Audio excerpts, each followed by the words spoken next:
Hey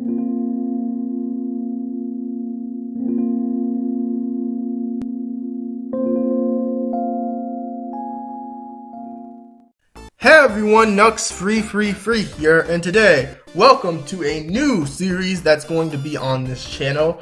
It may not be the biggest series on this channel, and it may not be one of my greatest series, depending on how it does, but I think it's going to be a series that I'm really going to enjoy doing because it's going to show my passion for video games and the memories that I have with them.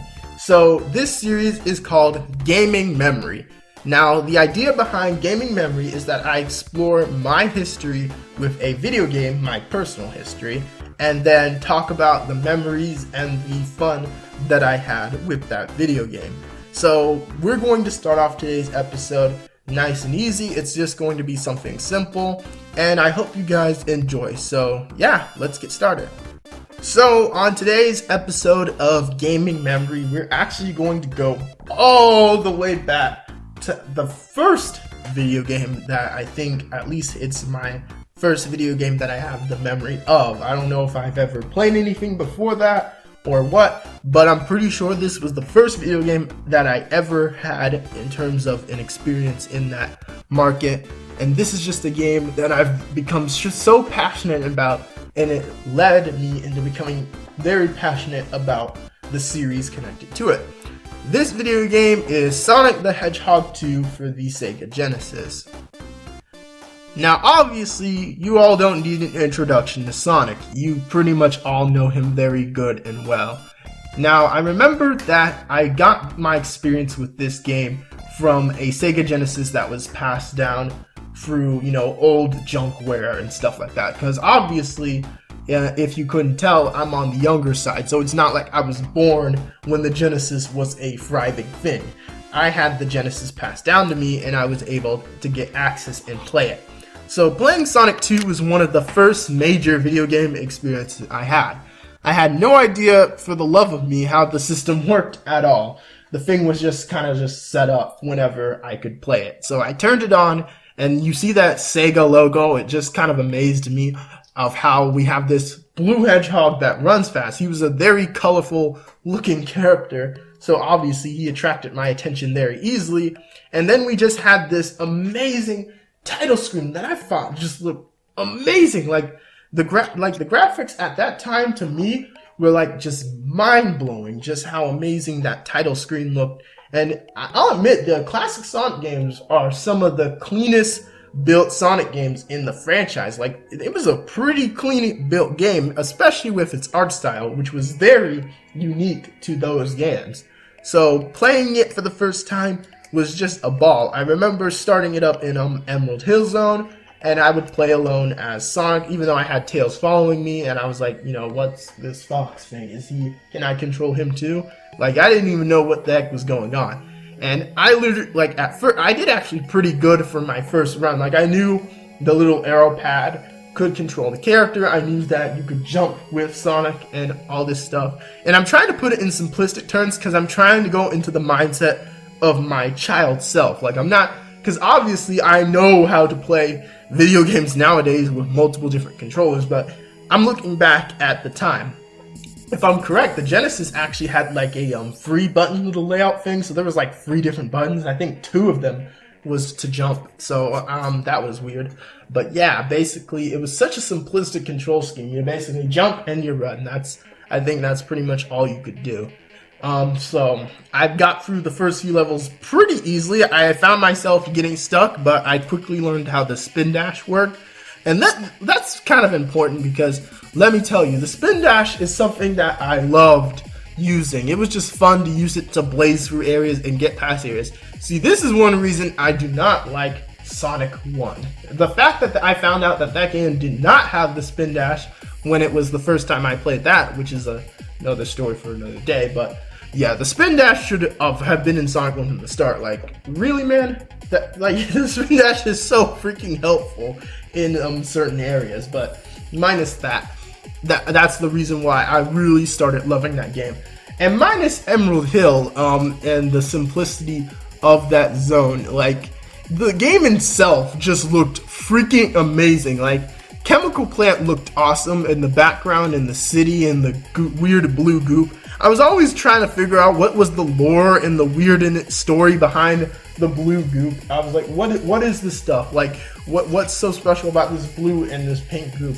And of course, Chemical Plant is actually the stage that I got stuck on, and it's where I started getting the majority of my deaths, mainly from drowning in pink goop. Yeah, you know, I know people make fun of that nowadays. There was even a joke in Sonic Generations, which I even found funny because it's true. I mean, that pink water section is just no. Like, it's so freaking annoying. Even to this day, obviously I could get past it way faster, but even to this day, looking back on it, I'm like, you know, that is kind of sucky for kids to get through, you know? Like, you have such a limited amount of time because of the breathing mechanic, and holy crap, I always never liked water in Sonic stages and the way Sonic would drown and the drown theme coming on. Like, that is like the most frustrating moments of my life. I hate that theme to death to this day. Now again, when it came to design, the designs absolutely blew me away at the time. Like Emerald Hill sure impressed me just because it looked kind of cool to see that ocean view. It was cool fighting Eggman and all that cool stuff. Chemical Plant was definitely cool.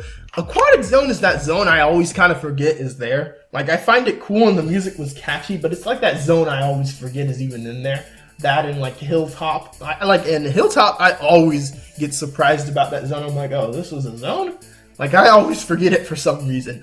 But Casino Night, that stage was absolutely crazy to me. Like, that stage was like, I've never had more fun with a zone in Sonic than Casino Night in Sonic 2. Like, it's like, you just can't beat that original feeling I had when playing that zone. The lights, the city background, the different casino elements, the pinball, like, it was just a blast.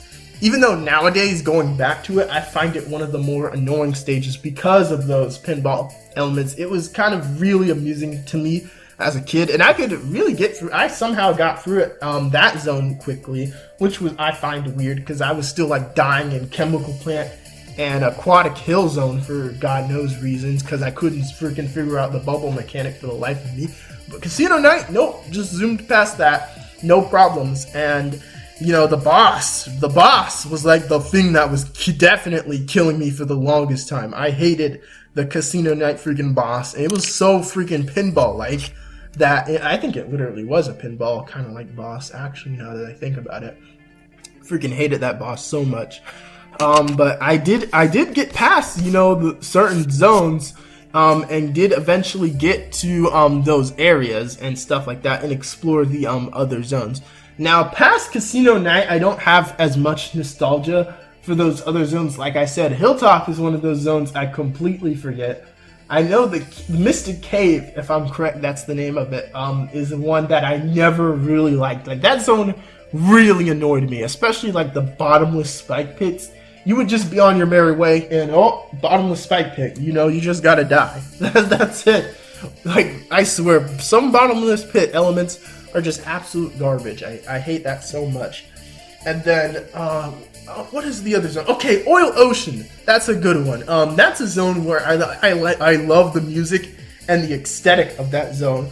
But playing through it, I really just did not like it. Like, the whole ocean mechanic. I kind of liked how you could get out of the oil. You couldn't just die instantly if you fell off and fell into the oil. You at least had chances to get yourself back up. But I always found it completely annoying to navigate out of that oil and try and navigate your way back to the stage. But at least that was one of the more forgiving stages because of the oily ocean and all that good jazz. Now, if I'm correct, I think I've talked about every zone except Metropolis Zone. Metropolis Zone is... No, I know it's like one of the last zones, but I hate that zone so much. I can't even with that zone. I could not beat that zone for like the longest time. That was when at that point I didn't really have that Sega Genesis anymore, and at that point I was no longer playing the original version of Sonic 2. So I never beat Sonic 2 as a kid, obviously. The furthest I got was Metropolis Zone Act 3 at best, I think. and then I just stopped playing, and I lost the Genesis over time. I'm really bad with keeping my gaming artifacts, if that's what you want to call them. Yeah, so that's pretty much my memory in terms of the entire game. It actually was not until 2 years ago, I think. It was like 2 years ago in 2014 or 15.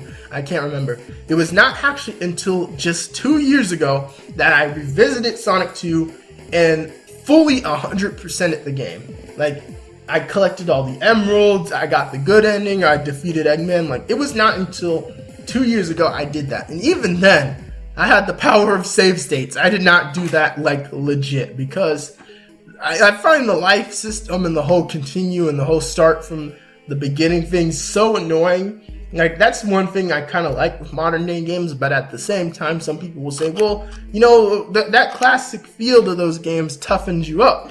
And it did. It taught me how to play video games basically and learn to adapt faster. That's what it taught me, and that's what made me get much better at video games, so I appreciate it for that. But if I'm going back to play the game, I don't want to freaking die a million times to, like, Metropolis Zone and then get sent all the way back to Green Hill Zone and just start over. No, ain't nobody got time for that. So, yeah, that's my feeling in terms of that. And let me just say that I'm glad that as a kid that I never did get to experience, what was it? It was the Flying Zone. I cannot... Why is the name out of my head right now? I know it's the Sky Chase Zone, I think it's what it's called. It's where you're chasing Eggman's ship, and then you get on his ship, and then there's the Death Egg, and you fight Mecha Sonic, and then the Death Egg robot, and all that stuff. I experienced none of that as a kid, I'm pretty sure. And after that, I find it quite annoying that they give you 0 rings on the Death Egg Zone. Like, to me, that is completely unfair. I would have just never made it past that, even if I did get that far as a kid. Because I definitely did get hit a lot, especially in Metropolis Zone and Casino Night and just all the zones. I always got hit by something. So, the fact that you had to literally beat the final 2 bosses back to back with 0 rings, that's like BS. Like, ew. Definitely couldn't do that without save states. Like, I'm surprised anyone could. But yeah, that's pretty much my memory with the core game. Now, the next memory is actually something interesting. Now, the next memory actually more so focuses on the multiplayer element of Sonic 2. See, when growing up, actually around that time period, I had one little brother at the time. And he used to want to join me in the video games that I played. And with Sonic 2, obviously he got to be Tails. That's what the role I gave him. He was my little brother, so I was like, you know what, take control of Tails. And obviously Tails can't really do that much. Yeah, he can follow Sonic and he can really control him, but Sonic is so dang fast that he doesn't really get that many opportunities to shine, minus like bosses and stuff like that. And he actually did really help in terms of that regard. Like, he could die and take the fall and fight bosses for me, basically. That was the overpoweredness of Tails at the time in that game.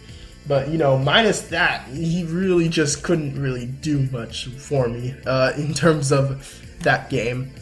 And there was also the multiplayer mode, now that I remember. Sonic 2 had a multiplayer mode that you could play, and we would always race in that, and it was pretty dang fun. Of course, I won a lot of times. He had his victories, but for the most part, it was still really fun interacting with him and playing that game. And that's like one of the biggest memories of playing it, because you have Sonic and his little sidekick Tails, and I had me and my little brother, and it made me feel connected to those characters through that vein. That's like something that's like that's like something I feel like never really can be replicated again, minus like a few other games that have replicated that feeling. But just that feeling alone, that's like one of those feelings that just, I can't even put it into words.